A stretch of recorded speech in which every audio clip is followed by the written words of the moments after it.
va parler plantes aromatiques et cette fois-ci en aéroponie. Donc, peut-être déjà définir ce qu'on entend par aéroponie.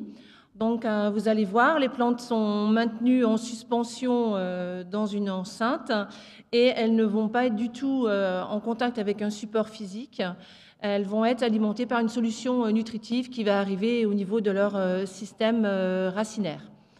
Donc, l'objectif de ces différentes expérimentations, c'était dans un premier temps de produire des plantes aromatiques sans terre à destination de la restauration, avoir du matériel végétal toujours frais et pourquoi pas créer une filière d'approvisionnement en ce type d'aromatique aéroponique. Donc, l'expérimentation a concerné la mise en parallèle de deux modes de culture conventionnels, donc c'est-à-dire en pot et en aéroponie, et voir quelles étaient les vitesses de croissance, voir leur rendement et étudier également la possibilité de transférer ces résultats en entreprise. Donc déjà, sur quel matériel on a travaillé? Donc c'est matériel DutchPo, donc ce sont des modules d'1 mètre carré qui fonctionnent totalement en circuit fermé. Donc on a l'eau qui est stockée dans le bac noir, qui va arriver après au niveau de chaque petit carré, chaque petit bassin qui va abriter 5 pots. Au niveau des pots, donc ils vont être arrosés par en dessous, au niveau du système racinaire, par des gicleurs, donc 2 gicleurs par module de 5 pots. Donc ce qui fait une densité de 6 plantes par mètre carré. Donc là, en bas, vous avez ce que ça donne en milieu de culture avec du thym et d'autres plantes aromatiques. Et en bas à droite, ce sont des racines de ciboulette. Donc, quelle est la gamme que nous avons testée?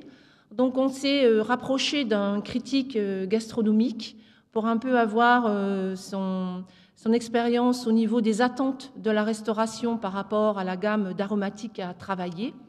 Donc, je dirais, c'est un peu comme dans tous les secteurs, il y a la gamme, ce qu'on a appelé les 80-20. Donc, nous avons travaillé le basilic, différents types de persil, la mélisse, romarin, thym, coriandre, origan, estragon. Puis au fil des expérimentations, on y a ajouté également la ciboulette de Chine, d'autres types de basilic, de la menthe, etc. Donc la première question qu'on s'est posée, c'est au niveau du départ de la plantule, était-il plus simple de travailler à partir d'un semis ou bien d'un bouturage? Donc première plante, je dirais, travaillée, parce qu'elle représente quand même un poids au niveau de la restauration, c'est le basilic. Donc là, c'était du basilic cannelle que nous avons soit semé directement dans les petites alvéoles, soit à l'inverse, on a fait du semis en plaques conventionnelles, alvéolées, et après, les petites plantules alvéolées, on les a mises en aéroponie. Donc on voit qu'avec le deuxième procédé, donc la photo en haut à droite, les plantules de mémage ont un développement beaucoup plus important. Au niveau du bouturage, donc fallait-il réaliser le bouturage direct, c'est-à-dire uniquement maintenu dans une petite mousse, ou mettre la bouture dans un cube de laine de roche? Donc finalement, les deux techniques donnent satisfaction. Et sur la question posée, quel stade partir, bouture ou semis, on s'est rendu compte avec notre première série d'expérimentations que c'était plus facile de partir avec du bouturage ou de la division de touffe. Je ne dis pas que le semis n'est pas impossible. On l'a également fait sur d'autres plantes que nous allons voir. Donc, illustration sur un semis de persil, avec d'un côté le système aéroponique et à droite la partie conventionnelle à date équivalente. Donc vous voyez que le semis en aéroponie a un peu de mal à démarrer parce que je dirais il y a trop d'eau. Là on était parti sur un jet d'eau continue.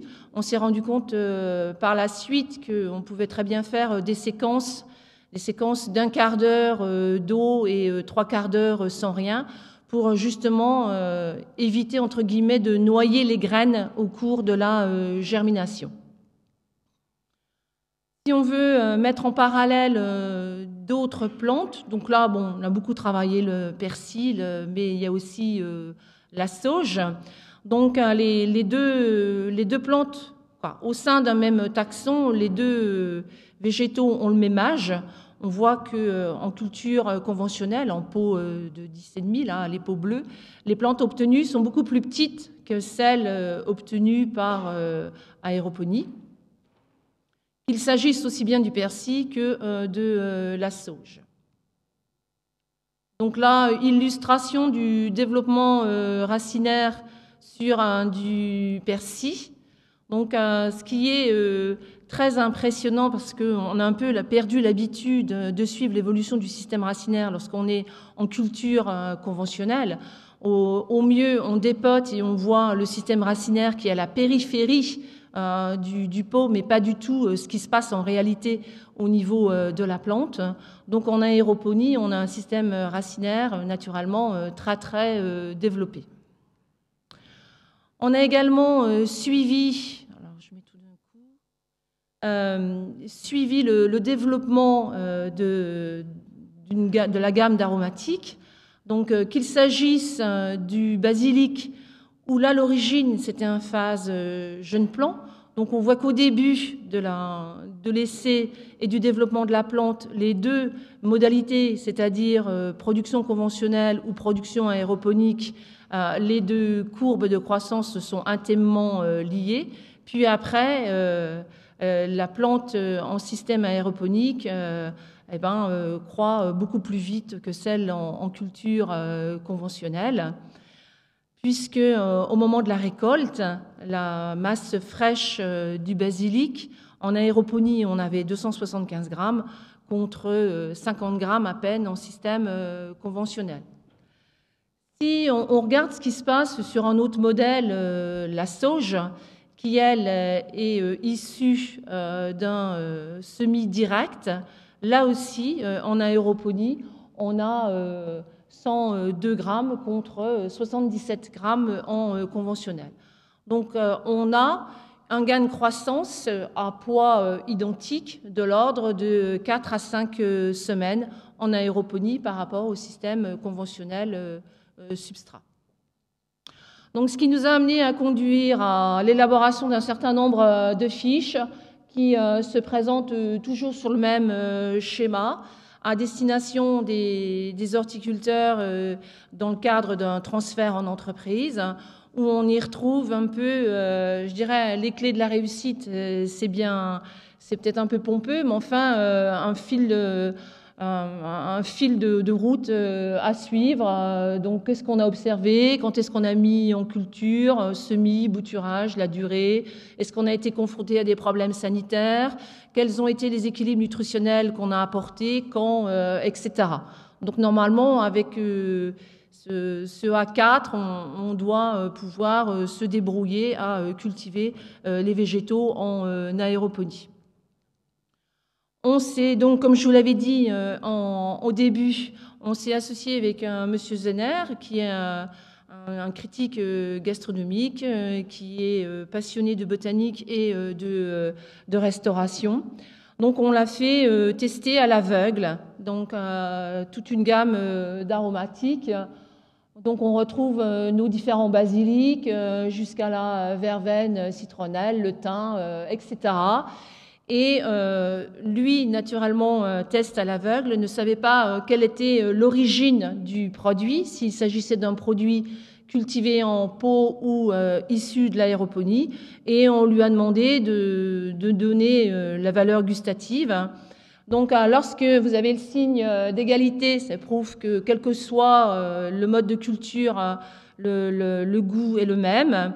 Donc, plus, et vous voyez qu'il y en a pour l'origan, c'est-à-dire que la plante en aéroponie a été jugée plus goûteuse que celle issue d'une culture conventionnelle et moins à l'inverse, c'est-à-dire que l'aéroponie, la plante était moins parfumée, moins typée qu'en culture conventionnelle. Donc ce qui était particulièrement le cas pour la sauge ananas, puisque en aéroponie, étant donné que les cycles de végétation et la croissance est très importante, on a plus obtenu un goût de chlorophylle parce qu'on a obtenu des plantes monstrueuses plutôt que le goût d'ananas, sachant quand même qu'en culture conventionnelle, le goût de l'ananas, faut aussi un peu le chercher pour sentir l'ananas. Donc, sans modifier ou tout au moins adapter la solution nutritive, puisqu'on est parti avec une solution tout à fait classique, ternaire, qu'on utilise en solution fertilisante conventionnelle horticole. Pour 2/3 des plantes ont un goût au moins équivalent à celui que l'on obtiendrait en culture conventionnelle. Donc, ce qui nous a amené à se dire, ben oui, mais bien sûr, il y a peut-être quelque chose à faire au niveau des restaurateurs, puisque l'achat des aromatiques pour les restaurateurs, c'est une réelle dépense. Ils disent qu'avec 1,50 €, ils ont une petite botte de rien du tout qui leur permet de faire 2 plats et terminer. De plus, à cette consommation très importante, il faut toujours que le produit soit frais. Donc, aller régulièrement s'approvisionner chez grossistes, donc pas obligatoirement le temps non plus à mettre en face. Donc, on est parti sur une idée de une mise en production. Donc là, il s'agit du basilic. Donc, c'est des graines enrobées avec plusieurs variétés de basilic au sein d'une même graine enrobée. Donc, cultivées d'une façon aéroponique. Et lorsque le jeune plant est suffisamment développé, celui-ci quitte le producteur pour aller chez le restaurateur qui est équipé, alors ça s'appelle comme ça, mais on pourrait sûrement lui trouver un nom plus sympathique, un urban cultivateur qui est en fait un peu une chambre à germination, un peu adaptée, où l'humidité, la température et l'éclairage sont programmés et totalement contrôlés. Et de ce fait, le restaurateur peut mettre ça dans sa cuisine ou même en salle de restauration. Et on a observé et testé que des produits dans de telles conditions de stockage peuvent rester 1 mois sans être dépréciés au niveau fané, pourri, etc.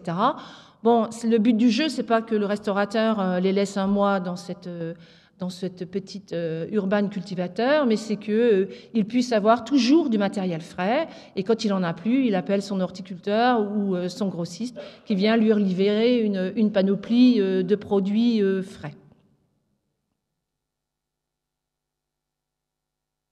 Donc, ce qu'il en ressort de cette campagne d'expérimentation, c'est que globalement, en aéroponie, il est possible de produire une large palette de plantes aromatiques, qu'elles soient issues de boutures ou issues de semis, parce qu'on aurait pu parler estragon, on aurait pu parler thym, romarin, donc vraiment du ligneux, voire méditerranéen, que le goût est majoritairement gardé avec une fertilisation ternaire classique, que le bouturage direct est relativement facile et donne de bons résultats, que le cycle de production est incontestablement beaucoup plus court qu'en culture conventionnelle, que ce système aéroponique fonctionnant en circuit fermé permet de faire des économies de chauffage, notamment en hiver, puisque nous avons mené des expérimentations où nous n'avons chauffé que l'eau du bassin à une température de 22-24 degrés, avec une température extérieure consigne de 7 degrés. Donc on a pu tout à fait produire du basilic, qui d'habitude est plutôt aux alentours de 17 degrés en température ambiante. et qu'on pourrait très bien envisager l'installation d'urbains cultivateurs chez les restaurateurs ou chez les grossistes, un système de prêt, d'achat. Là, je pense que tout reste à créer. Donc, si vous avez des questions.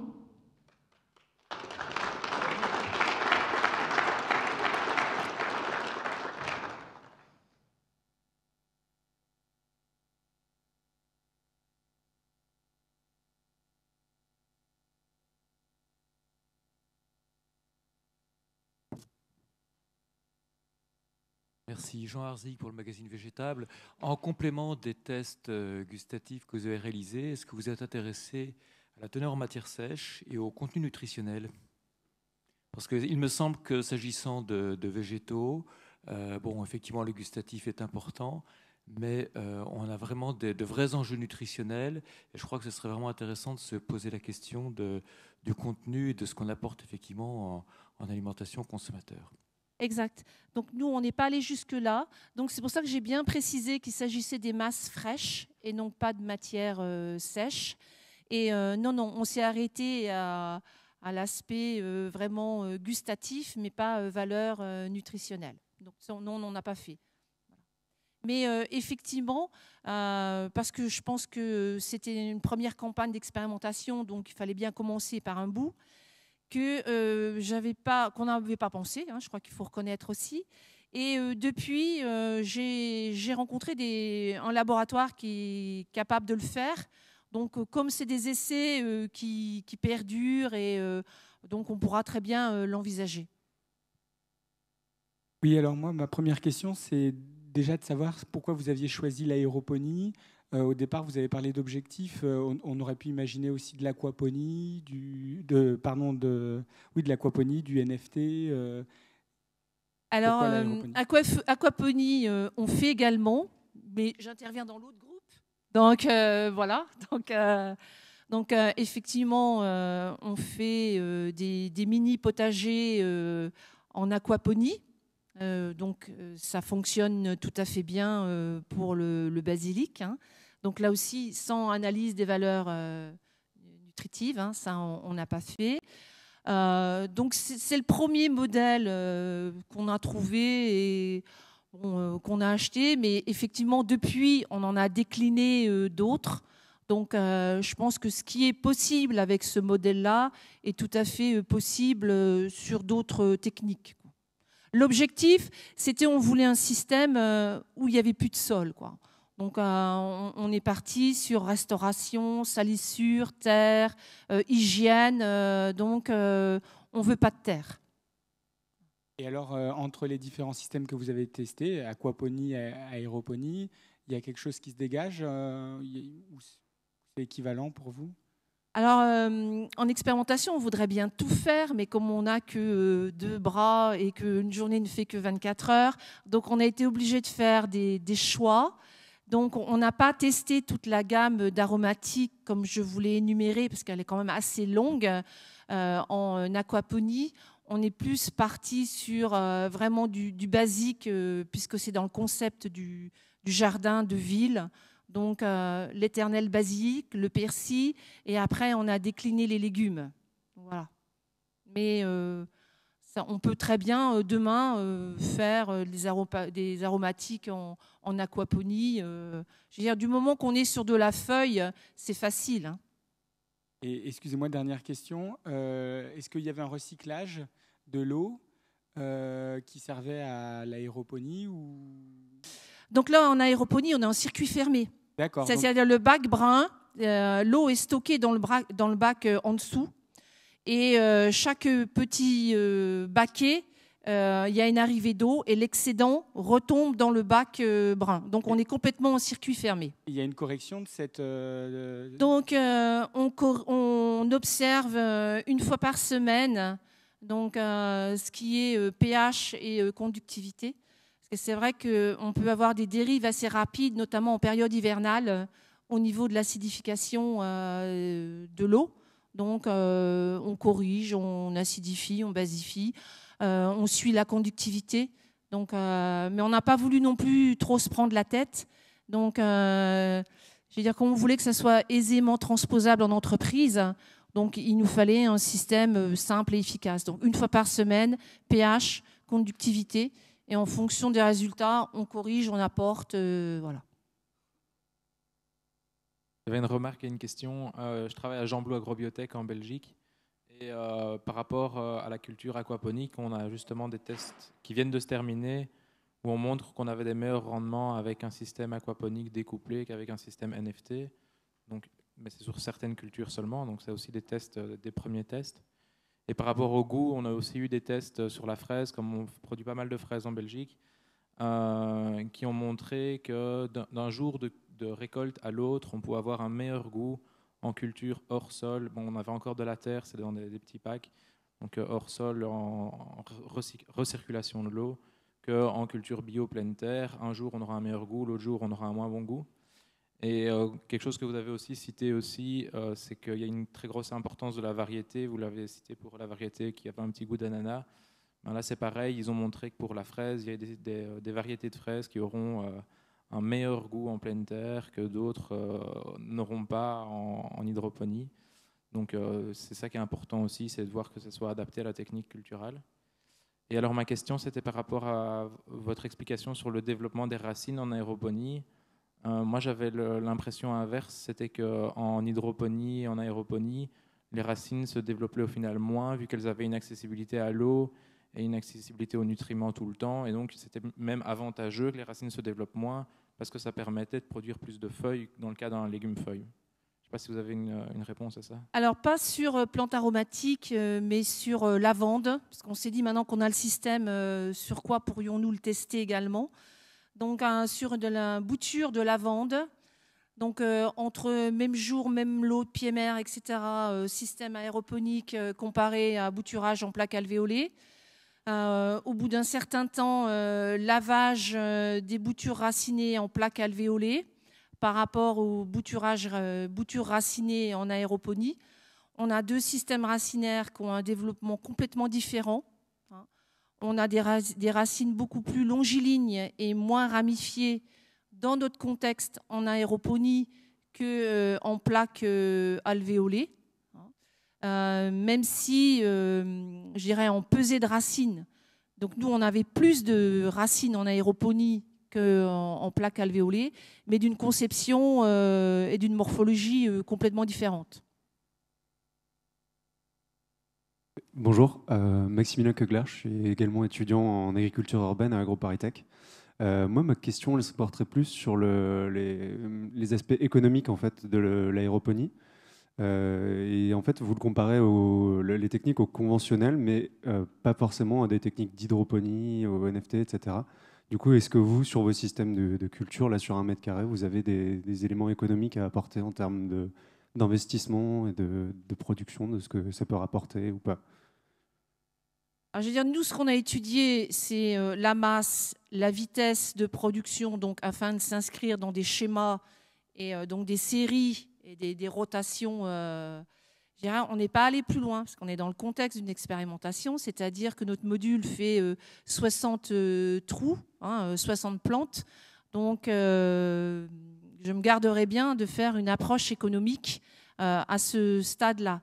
Par contre, depuis, on est allé, on est passé la tranche au-dessus, c'est-à-dire qu'on a fait un pilote un peu plus grand, puisque là, maintenant, on a 15 mètres carrés d'aéroponie.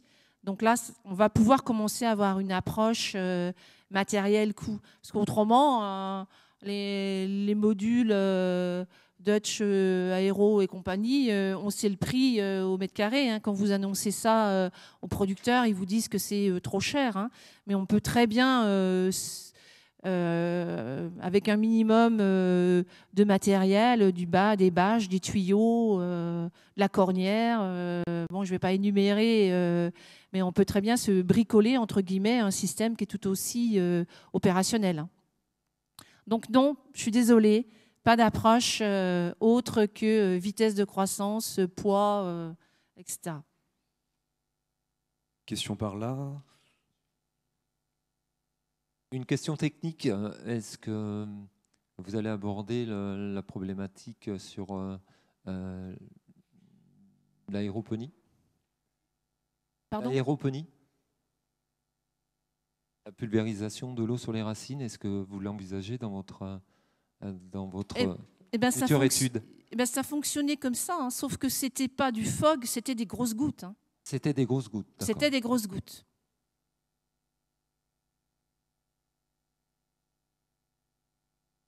C'est bon, plus de questions. On peut passer. Merci Marianne, beaucoup. Un sujet très important.